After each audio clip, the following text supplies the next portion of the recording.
Hi friends, എല്ലാവർക്കും share ഹൺഡ്രഡിൻ്റെ പുതിയൊരു വീഡിയോയിലേക്ക് സ്വാഗതം.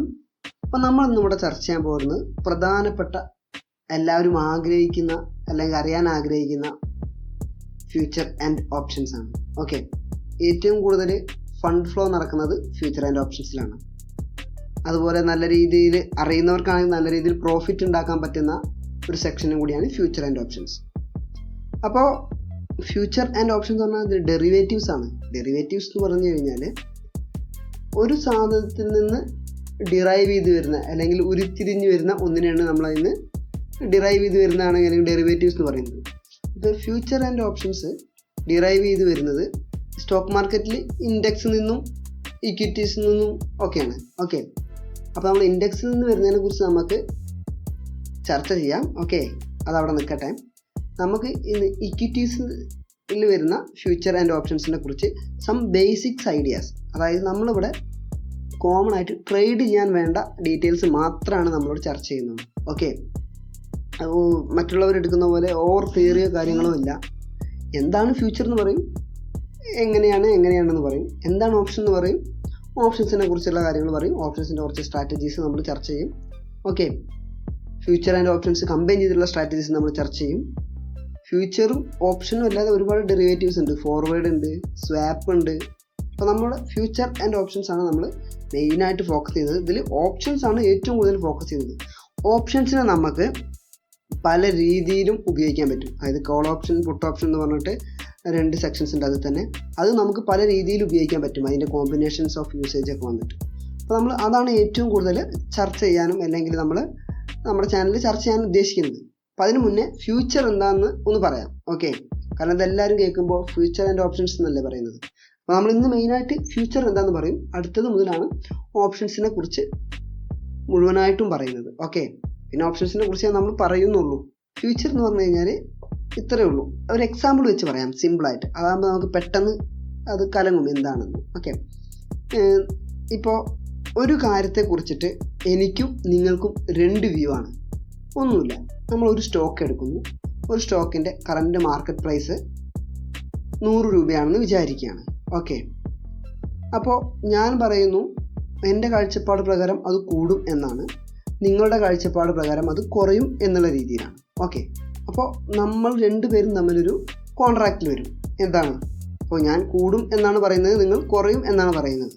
അപ്പോൾ ഞാൻ കൂടും എന്നുള്ള ധാരണയിൽ നിങ്ങളോട് പറയാണ്, ഇന്നത്തെ കറൻറ്റ് മാർക്കറ്റ് പ്രൈസിന് ഞാനത് വാങ്ങും. ഓക്കെ, കോൺട്രാക്റ്റ് ആണ്. അപ്പോൾ നിങ്ങളുടെ സ്ഥാനത്ത് നോക്കുമ്പോൾ എന്താണ്, ഇന്നത്തെ കറൻറ്റ് മാർക്കറ്റ് പ്രൈസിന് ഞാൻ നിങ്ങൾക്കത് സെല്ല് ചെയ്യുന്നു. ഓക്കെ, 2 പേരും കൺസെപ്റ്റ് ഇതാണ്, ഞാൻ നിങ്ങളുടെ അടുത്ത് വാങ്ങും, നിങ്ങൾ 100 രൂപയ്ക്ക് എനിക്ക് സെല്ലും ചെയ്യും. ഓക്കെ, അപ്പോൾ നമ്മളെ എൻഡിങ് ഒരു മാസമാണ് നമ്മളെ എൻഡിങ് ഡേറ്റ്. ഓക്കെ, 100 രൂപയാണ്. അപ്പോൾ എൻഡിങ് ഡേറ്റിൽ ഈ 100 രൂപ ഉള്ളത് 120 രൂപയായി. ഓക്കെ, ഇത് ഞാനാണ്. ഓക്കെ, ആയി 120 രൂപയാണ്. അപ്പോൾ എനിക്ക് എൻഡിങ് ഡേറ്റിൽ ഞാൻ നിങ്ങളുടെ അടുത്ത് ഈ 120 രൂപ ഉണ്ടാകുന്ന സമയത്തും ഞാൻ നിങ്ങളുടെ അടുത്ത് വാങ്ങുന്നത് 100 രൂപയ്ക്കാണ്. ഓക്കെ, അപ്പോൾ എനിക്കിവിടെ 20 രൂപ പ്രോഫിറ്റാണ്. ഇനി നിങ്ങൾക്ക് 100 രൂപയ്ക്ക് വാങ്ങിയ സാധനം എൻഡിങ് റേറ്റിൽ 80 രൂപയായി എന്ന് വിചാരിക്കുക. ഓക്കെ, അപ്പോൾ 80 രൂപ ഉണ്ടാകുമ്പോഴും ഞാൻ നിങ്ങളുടെ അടുത്ത് നിന്ന് വാങ്ങുന്നത് 100 രൂപയ്ക്കാണ്. അപ്പോൾ എനിക്ക് 20 രൂപ നഷ്ടം, അതായത് നിങ്ങൾക്ക് 20 രൂപ ലാഭം. ഓക്കെ, ഇതാണ് കൺസെപ്റ്റ്. ഓക്കെ, മനസ്സിലായല്ലോ. ഞാൻ കൂടും എന്നാണ് ഞാൻ വിചാരിച്ചിരിക്കുന്നത്, നിങ്ങൾ കുറയും എന്നാണ് വിചാരിച്ചിരിക്കുന്നത്. കൂടും എന്ന് വിചാരിച്ചിട്ടാണെങ്കിൽ 100 രൂപ 120 രൂപ ആയപ്പോൾ, 100 രൂപയുടെ ഷെയർ 120 രൂപ ആയപ്പോൾ എനിക്ക് 20 രൂപ പ്രോഫിറ്റാണ്. ഓക്കെ,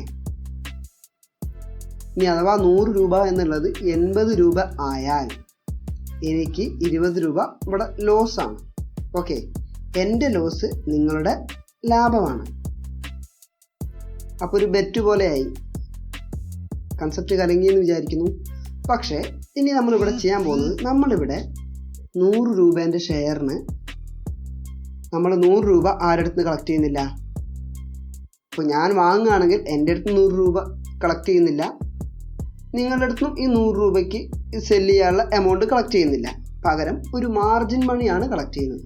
ഓക്കെ, അപ്പോൾ നിങ്ങൾ ആ ടേം ഓർമ്മ ഉണ്ടായിക്കട്ടെ, ഒരു മാർജിൻ മണി. നമുക്ക് അതിലേക്ക് പോകാം. അപ്പോൾ നമ്മൾ മാർജിൻ മണിയാണ് കളക്ട് ചെയ്യുന്നതെന്ന് പറഞ്ഞു. ഓക്കെ, ഇപ്പോൾ നമുക്കിവിടെ പറയാം, സൺഫാർമേൻ്റെ ഒറിജിനൽ പ്രൈസ് 569 ആണ്, അതായത് 569 രൂപ. ഓക്കെ, അതിൻ്റെ ഫ്യൂച്ചറിൻ്റെ വാല്യൂ 571 രൂപയാണ്. അപ്പോൾ നിങ്ങൾക്ക് ഈ രണ്ടും തമ്മിലെ വേരിയേഷൻ നോക്കണ്ട, ഇതിവിടെ രണ്ടും രണ്ട് പ്രൊഡക്റ്റ് ആയിട്ട് തന്നെയാണ് നിൽക്കുന്നത്. കാരണം ഇതിൽ ആൾക്കാർ ട്രേഡ് ചെയ്യും, ഇതിലും ആൾക്കാർ ട്രേഡ് ചെയ്യും.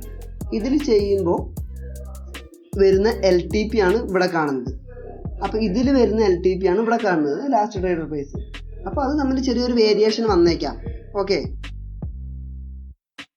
അപ്പോൾ ചെറിയൊരു വേരിയേഷനെ നമ്മളുടെ കറണ്ട് മാർക്കറ്റ് പ്രൈസിലുള്ള, അതായത് നമ്മുടെ ഇക്വിറ്റീൻ്റെ പ്രൈസുമായിട്ട് ചെറിയൊരു വേരിയേഷൻ മാത്രമേ വരുള്ളൂ. അപ്പോൾ നമ്മൾ മാർജിൻ മണീൻ്റെ കാര്യം പറയാനാണ് വന്നത്. ഓക്കെ, അപ്പോൾ നമ്മൾ ഇവിടെ 569 രൂപയാണ് ഒരു ഷെയറിൻ്റെ പ്രൈസ് എന്ന് നമ്മൾ പറഞ്ഞു. ഒരു കാര്യം കൂടി പറയാൻ വിട്ടുപോയിട്ടുണ്ട്, അത് ഇപ്പോൾ മനസ്സിലാവും നിങ്ങൾക്ക്. കണ്ടോ, നമുക്ക് ഇതിവിടെ 1400 എണ്ണം എന്നാണ് അവിടെ കാണിക്കുന്നത്. ഇപ്പോൾ നമ്മൾ ഇൻക്രീസ് ചെയ്യണമെന്ന് വിചാരിച്ചു. ഇൻക്രീസ് ചെയ്യുമ്പോൾ 2800. ഫ്യൂച്ചറിലും ഓപ്ഷൻസിലും ബണ്ടിൽ അല്ലെങ്കിൽ ലോട്ടായിട്ടാണ് നമുക്ക് ഇത് വാങ്ങാൻ പറ്റുള്ളൂ. ഓക്കെ, കോൺട്രാക്റ്റിൽ പറയുന്നത് അങ്ങനെയാണ്. ഒരു ലോട്ട് ഇത്ര എണ്ണം, സൺഫാർമേൻ്റെ ഒരു ലോട്ടാണെങ്കിൽ 1400 എണ്ണം, TCSൻ്റെ ആണെങ്കിൽ 300 എണ്ണേ ഉണ്ടാവുള്ളൂ, റിലയൻസിൻ്റെ ആണെങ്കിൽ 505 എണ്ണം. ഓക്കെ, അത് ഓപ്ഷൻസിലായാലും ഫ്യൂച്ചറിലായാലും സെയിം ആണ്. ഇവിടെ 1400 ഷെയറിന് 1,91,573 രൂപയാണ് വരുന്നത്. അപ്പോൾ നമുക്ക് ഏകദേശം ഒരു ഷെയറിനേക്കുള്ള വാല്യൂസ് കണക്കാക്കാം. ഓക്കെ, 1,91,573 രൂപ ഹരിക്കണം നമ്മൾ 1400 കൊടുത്തു കഴിഞ്ഞാൽ, അപ്പോൾ ഒരു ഷെയറിന് 136 രൂപ അല്ലെങ്കിൽ 137 രൂപയാണ് വരുന്നത്. ഓക്കെ, അപ്പോൾ നമ്മളിതിനെ നമ്മളെ 569 രൂപ വെച്ചിട്ട് ഹരിക്കുകയാണ്. അപ്പോൾ നമുക്ക് 4.15 കിട്ടും. ഈ 4.15 എന്ന് പറഞ്ഞു കഴിഞ്ഞാൽ 569 രൂപേൻ്റെ അപ്രോക്സിമേറ്റ് 4/1 137 രൂപ. വാങ്ങുന്ന ഒറിജിനൽ പ്രൈസിൻ്റെ 4/1 രൂപയെ ഒരു ഷെയറിന് വരുള്ളൂ. ഇനി ഈ 1400 ഷെയർ തന്നെ നമ്മൾ ഇക്വിറ്റീൻ്റെ ലെവലിൽ വാങ്ങുകയാണ്. ഇക്വിറ്റീൻ്റെ പ്രൈസ് 569 രൂപയാണ്. ഓക്കെ, അതായത് 7,96,000, അതായത് 8 ലക്ഷം രൂപ കണക്കാക്കാം. നമുക്ക് അവിടെ വരുന്നത് 1,91,000, അതായത് 2 ലക്ഷം കണക്കാക്കാം. അതായത് 4/1 രൂപയാണ് നമ്മൾ അടയ്ക്കേണ്ടി വരുന്നുള്ളൂ ഫ്യൂച്ചറിൽ. ഇതിവിടെ ഡിസംബർ ഫ്യൂച്ചറിലാണ് ഡിസംബറിൽ എക്സ്പയറി, അടുത്ത ജനുവരി ഫ്യൂച്ചറിലാണ് ജനുവരീൻ്റെ എക്സ്പയറി, അടുത്ത സൺഫാർമ ഫെബ്രുവരീൻ്റെ ഫ്യൂച്ചർ. 3 മാസത്തേക്കുള്ള ഫ്യൂച്ചേഴ്സാണ് ഉണ്ടാവുക. ഓക്കെ, ഇനി ഡിസംബർ മാസം കഴിഞ്ഞ് കഴിഞ്ഞാൽ മാർച്ച് മാസത്തിലേക്കുള്ളത് ഓപ്പൺ ആകും. ഓക്കെ, അങ്ങനെ ഒരു 3 മാസത്തേക്കുള്ള ഫ്യൂച്ചേഴ്സ് ഇങ്ങനെ ഉണ്ടാകും. അപ്പോൾ 3 മാസത്തേക്കുള്ള ഫ്യൂച്ചേഴ്സ് ആയിരിക്കും എല്ലാത്തിനും ഉണ്ടാവുക. ഇത് ബണ്ടിലായിട്ടാണെന്ന് പറഞ്ഞു, നമ്മൾ മാർജിൻ മണി കൊടുത്താൽ മതി എന്ന് പറഞ്ഞു. ഓക്കെ, ഇനി ഇതിലുള്ള ഒരു റിസ്ക് എന്താണെന്ന് വെച്ച് കഴിഞ്ഞാൽ, ഇപ്പോൾ ഈ 569 രൂപേൻ്റെ 1% എന്ന് പറയുമ്പോൾ ഏകദേശം 6 രൂപ. ഇപ്പോൾ സൺഫാർമേൻ്റെ പ്രൈസ് 6 രൂപ മുകളിലേക്ക് പോയി കഴിഞ്ഞാൽ നമ്മൾ ഒരു ഫ്യൂച്ചർ വാങ്ങി വെച്ചിട്ടുണ്ടെങ്കിൽ അതിൻ്റെ പ്രോഫിറ്റ് 4% ഇൻക്രിമെൻ്റ് ആവും. ഈ ഒരു പെർസെൻറ്റേജ് ഇൻക്രിമെൻ്റ് ആവും. ഓക്കെ, 2% ആണെങ്കിൽ 8% ഇൻക്രിമെൻ്റ് ആവും. ഇനി അഥവാ അത് 1% ഡിക്രിമെൻ്റ് ആവുകയാണെങ്കിലോ 4% ഡിക്രിമെൻ്റ് ആവും. അത് സിമ്പിളായിട്ട് മനസ്സിലായി എന്ന് വിചാരിക്കുന്നു നമുക്ക്. അപ്പോൾ ഫ്യൂച്ചറിൻ്റെ ലോട്ട് കാര്യങ്ങൾ എല്ലാം മനസ്സിലായി. അപ്പോൾ നമ്മൾ ഇനി എന്താണെന്ന് പറയാനുള്ളതെന്ന് വെച്ച് കഴിഞ്ഞാൽ, ഇപ്പോൾ ഇതിനെ നമുക്ക് സാധാരണ ഇൻട്രാഡേ ട്രേഡിനോ അല്ലെങ്കിൽ സ്വിംഗ് ട്രേഡിനോ ഒക്കെ ആയിട്ട് പരിഗണിക്കാം. ഇന്ന് നമ്മൾ കോൺട്രാക്റ്റിൽ നമ്മൾ ജോയിൻ ചെയ്തെന്ന് വെച്ച് കഴിഞ്ഞാൽ എക്സ്പയറി ഡേറ്റ് വരെ വെയിറ്റ് ചെയ്യണമെന്നില്ല. വേറെ ആൾ വാങ്ങാൻ തയ്യാറാണെങ്കിൽ നമ്മളുടെ അടുത്തുള്ള കോൺട്രാക്റ്റ് അയാൾക്ക് കൊടുക്കും. ഇതൊരു ഒരു മാക്ഡി സ്ട്രാറ്റജി പ്രകാരം എൻട്രി എടുത്ത ഇതാണ് സൺഫാർമേൻ്റെ. ഓക്കെ, അതായത് 1:2 എന്നുള്ള രീതിയിൽ എടുത്തതാണ്. ഓക്കെ, ഈ ഒരു ലെവലിൽ നിന്ന് എൻട്രിക്ക് പരിഗണിച്ചു. അപ്പോൾ നമ്മളിവിടെ ബൈ ചെയ്ത് 512 രൂപയ്ക്കാണ്. 512 രൂപയാണ്. 528 രൂപയാണ് നമ്മുടെ ടാർഗറ്റ്. ഓക്കെ, അപ്പോൾ ഏകദേശം 16 രൂപയോളാണ് നമ്മുടെ ടാർഗറ്റ് വരുന്നത്. ഈ സ്ട്രാറ്റജീനെ കുറിച്ച് അറിയണമെങ്കിൽ ഞാൻ ഐ ബട്ടണിൽ ലിങ്ക് കൊടുക്കാം കേട്ടോ. ഭയങ്കര ഹൈ പ്രോബബിലിറ്റി ഉള്ള അല്ലെങ്കിൽ വിന്നിങ് പെർസെൻറ്റേജ് ഉള്ള ഒരു സ്ട്രാറ്റജിയാണ്. ഈ ഒരു കൺസെപ്റ്റ് പ്രകാരം നമ്മൾ വാങ്ങിയിട്ട് ഇപ്പോൾ എത്ര ദിവസം ഹോൾഡ് ചെയ്ത് നോക്കാം. ഇത് നമ്മളിവിടെ 27-നാണ് വാങ്ങുന്നത്. നമ്മൾ ടാർഗറ്റ് ഹിറ്റ് ആവുന്നത് 1 ഡിസംബറിനാണ്. Okay, December 1. അപ്പോൾ നമ്മൾ ഇത്രയും ദിവസമാണ് നമ്മൾ ഹോൾഡ് ചെയ്തത്. അപ്പോഴേക്കും നമ്മൾ ടാർഗറ്റ് ഹിറ്റ് ചെയ്തു. ആ സമയത്ത് നമുക്ക് ഉണ്ടായ പ്രോഫിറ്റ് നോക്കാം.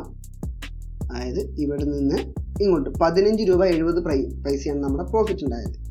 15 രൂപ എന്ന് പറയുമ്പോൾ 1400 ഇൻറ്റു 15 രൂപ, എക്സാക്ട്ലി 15 രൂപ 70 പൈസ. നമുക്ക് 21,980 രൂപ ലാഭമാണ് ഇവിടെ. 22,000 രൂപയാണ് നമ്മുടെ പ്രോഫിറ്റ്. ഓക്കെ, 22,000 രൂപ എന്ന് പറയുന്നത് നമ്മൾ ഇൻവെസ്റ്റ് ചെയ്ത എമൗണ്ടിൻ്റെ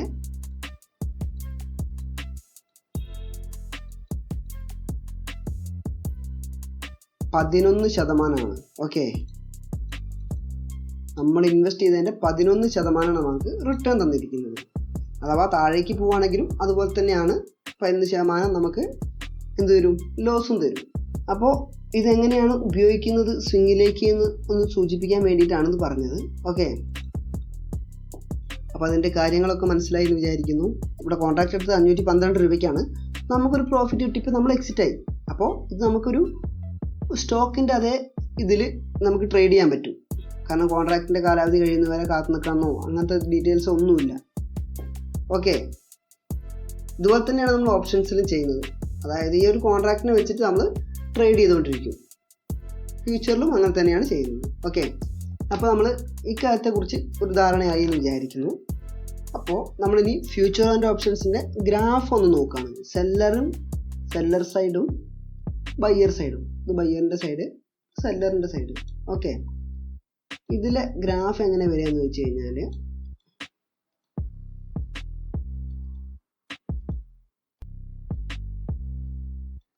ഈ പ്രൈസാണ് നമ്മളുടെ സ്പോട്ട് പ്രൈസ് എന്ന് പറയും. അതായത് നമ്മളിവിടെ 100 രൂപയല്ലേ പറഞ്ഞിരുന്നത്. അപ്പോൾ 100 രൂപയാണ് നമ്മളുടെ സ്പോട്ട് പ്രൈസ്.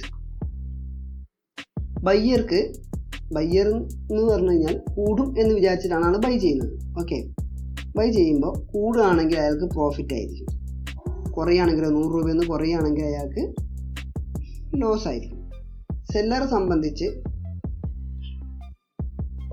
കൂടും തോറും അദ്ദേഹത്തിന് ലോസ് ആണ് ഉണ്ടാവുക. അതായത് ഇത് പ്രോഫിറ്റ് സൈഡാണ്, ഇത് ലോസ് സൈഡാണ്. ഇത് ലോസ്, ഇത് പ്രോഫിറ്റ്. സെല്ലറെ സംബന്ധിച്ച് പ്രൈസ് കൂടുന്തോറും അദ്ദേഹത്തിന് ലോസ് ആണ് ഉണ്ടാവുക. അതായത് താഴേക്ക് വരുംതോറും ലോസ് കൂടുന്നു. പ്രൈസ് കുറയുക, ബാക്കിലേക്ക് വരികയാണെങ്കിൽ അദ്ദേഹത്തിന് ലാഭം. അതായത് ഇത് പ്രൈസ് ലൈനാണ്, വിട്ടുപോയതാണ്. ഓക്കെ, ഇത് പ്രൈസാണ്, ഇത് നമ്മുടെ സ്പോട്ട് പ്രൈസ് 100 രൂപ. 100 രൂപയിൽ നിന്ന് കൂടുകയാണെങ്കിൽ ബയ്യറെ സംബന്ധിച്ചിട്ട് ലാഭമല്ലേ. കാരണം 100 രൂപയ്ക്കാണ് അയാൾ വാങ്ങുന്നത്. അത് 120 ആയി കഴിഞ്ഞാൽ 20 രൂപ അദ്ദേഹത്തിന് ലാഭം കിട്ടും. ഇവിടെ സെല്ല് ചെയ്യുന്നത് 100 രൂപയ്ക്കാണ്. അതിൻ്റെ പ്രൈസ് വീണ്ടും കൂടുകയാണെങ്കിൽ സെല്ലറെ സംബന്ധിച്ച് നഷ്ടമാണ്. അത് കുറയുകയാണെങ്കിൽ സെല്ലറെ സംബന്ധിച്ച് ലാഭമാണ്. ഇങ്ങനെയാണ് അതിൻ്റെ ഗ്രാഫ് വരിക. ഈ ഒരു സ്ട്രക്ചറും ഇതിൻ്റെ സ്ട്രക്ചർ. അപ്പോൾ ഫ്രണ്ട്സ്, ഇന്ന് നമ്മൾ ഇത്ര കാര്യങ്ങളെ പറയുന്നുള്ളൂ. അപ്പോൾ ഇനി ഫ്യൂച്ചേഴ്സിനെ കുറിച്ച് കൂടുതലൊന്നും പറയുന്നില്ല. അടുത്ത സെക്ഷൻ ഓപ്ഷൻസിനെ കുറിച്ചാണ്. ഓപ്ഷൻസിനെ കുറിച്ച് പഠിക്കുമ്പോൾ ഓപ്ഷൻസ് ഗ്രീക്സിനെ കുറിച്ച് പഠിക്കാനുണ്ട്. കോൾ ഓപ്ഷൻ എന്താണ്, പുട്ട് ഓപ്ഷൻ എന്താണ്, എപ്പോഴൊക്കെ ഉപയോഗിക്കണം, ഏതൊക്കെ രീതിയിൽ ഉപയോഗിക്കാം എന്നുള്ളതിനെ കുറിച്ചൊക്കെ നമ്മൾ പഠിക്കാൻ പോവാണ്. ഓക്കെ, അപ്പോൾ നമ്മൾ ഇന്നത്തോടു കൂടി ഫ്യൂച്ചർ ആൻഡ് ഓപ്ഷൻസിലെ ഫ്യൂച്ചറിൻ്റെ സെക്ഷൻ ഇവിടെ അവസാനിപ്പിച്ചു. കാരണം നമ്മൾ ഇതിൽ കൂടുതൽ ഉപയോഗിക്കുന്നില്ല. നമ്മൾ സ്ട്രാറ്റജി ഉപയോഗിക്കുമ്പോൾ മാത്രമാണ് ഫ്യൂച്ചർ ആൻഡ് ഓപ്ഷൻസ് ഫ്യൂച്ചർ ഉപയോഗിക്കുന്നത്. ഇപ്പോൾ ഫ്യൂച്ചർ ഉപയോഗിക്കുന്ന സമയത്ത് നമുക്ക് ചെറിയൊരു ആവശ്യം ഫണ്ടിൻ്റെ കണ്ടല്ലോ, മിനിമം 2 ലക്ഷം രൂപ 2.5 ലക്ഷം രൂപ കയ്യിൽ വേണം. അപ്പോൾ ഫ്രണ്ട്സ്, വീഡിയോ ഇഷ്ടപ്പെട്ടു എന്ന് വിചാരിക്കുന്നു. വീഡിയോ ഇഷ്ടപ്പെട്ടിട്ടുണ്ടെങ്കിൽ തീർച്ചയായിട്ടും ലൈക്ക് ചെയ്യുക, സബ്സ്ക്രൈബ് ചെയ്യുക. അപ്പോൾ നിങ്ങൾക്ക് വീഡിയോ ഇഷ്ടപ്പെട്ടിട്ടുണ്ടെങ്കിലോ നിങ്ങൾക്ക് വല്ല അഭിപ്രായങ്ങളുണ്ടെങ്കിലോ അല്ലെങ്കിൽ ഇതിന് പോരായ്മകളുണ്ടെങ്കിലോ നിങ്ങൾക്ക് അറിയിക്കാവുന്നതാണ്. അതനുസരിച്ച് ബാക്കിയുള്ള കാര്യങ്ങളൊക്കെ ചെയ്യുന്നതാണ്. ഓക്കെ, എൻ്റെ ടെലഗ്രാം ഗ്രൂപ്പിൻ്റെ ലിങ്ക് ഡിസ്ക്രിപ്ഷനിൽ കൊടുത്തിട്ടുണ്ട്. തീർച്ചയായിട്ടും നിങ്ങൾക്ക് ജോയിൻ ചെയ്യാം. അതിൽ നമ്മളേതായ എടുക്കുന്ന ഷെയർസിനെ കുറിച്ചും അല്ലെങ്കിൽ അത്യാവശ്യം ഞാൻ എടുക്കാൻ പോകുന്ന ഷെയർസിനെ കുറിച്ചുള്ള ഡീറ്റെയിൽസൊക്കെ പറയാറുണ്ട്. ഓക്കെ, അപ്പോൾ നിങ്ങൾക്ക് ലാഭകരമായൊരു ദിവസം നേർന്നുകൊണ്ട് നിങ്ങളോട് വിട പറയുകയാണ് നിങ്ങളുടെ സ്വന്തം അരുൺ ജി.